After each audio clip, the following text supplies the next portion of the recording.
Hello friends, நான் உங்கள் ஜானு. இன்றைக்கி பொட்டேட்டோ அண்ட் கேப்சிகம் வச்சு சப்பாத்திக்கு ஒரு சிம்பிள் அண்ட் டேஸ்டியான கிரேவி எப்படி பண்ணுறதுன்னு பார்ப்போம். இந்த கிரேவி செய்ய தேவையான எல்லாத்தையும் டிஸ்கிரிப்ஷன்லேயும் ஸ்க்ரீன்லேயும் ஆட் பண்ணியிருக்கேன், பார்த்துக்கோங்க. இப்போ ஒரு கடாயில் கொஞ்சமாக ஆயில் ஆட் பண்ணிவிட்டு கட் பண்ணி வச்சுருக்கிற பொட்டேட்டோவை ஒரு 3 மினிட்ஸ்க்கு மீடியம் ஃப்ளேமில் வதக்கி தனியாக எடுத்து வச்சுக்கோங்க. அதே மாதிரி கட் பண்ணி வச்சுருக்கிற கேப்சிகமும் ஒரு 3 மினிட்ஸுக்கு வதக்கி தனியாக எடுத்து வச்சுக்கோங்க.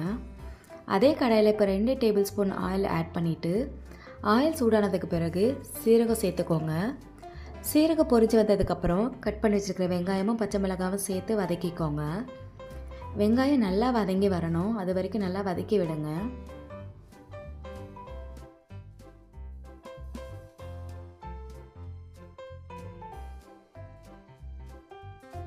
வெங்காயம் நல்லா வதங்கிடுச்சு. இப்போ இஞ்சி பூண்டு விழுதை சேர்த்து அதையும் நல்லா வதக்கி விடுங்க.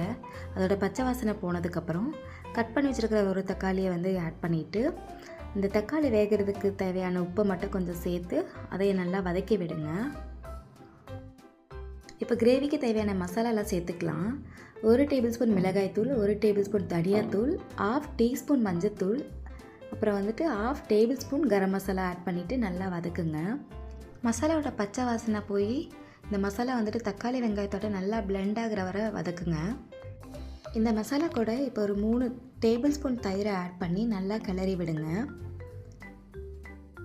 இப்போ ஒரு சின்ன டம்ளரில் 3 டம்ளர் தண்ணி ஆட் பண்ணிவிட்டு நல்லா கொதிக்க விடுங்க.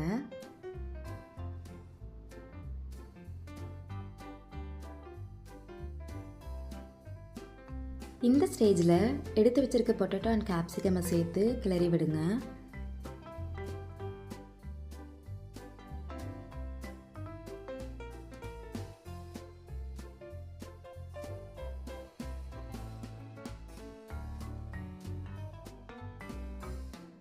இப்போ ஒரு மூடி போட்டு 10 மினிட்ஸ்க்கு சிம்மில் அப்படியே விடுங்க.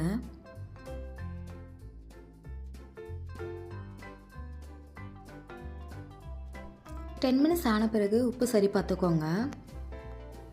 அவ்வளவுதான், ஒரு சிம்பிள் அண்ட் டேஸ்டியான potato and capsicum gravies ready. நீங்கள் பொட்டேட்டோக்கு பதிலாக பன்னீர் கூட ஆட் பண்ணி ட்ரை பண்ணலாம். ஓகே ஃப்ரெண்ட்ஸ், நீங்களும் ட்ரை பண்ணி என்ஜாய் பண்ணுங்கள். அப்போ அடுத்த வீடியோவில் பார்க்கலாம். Until then, take care. Bye bye.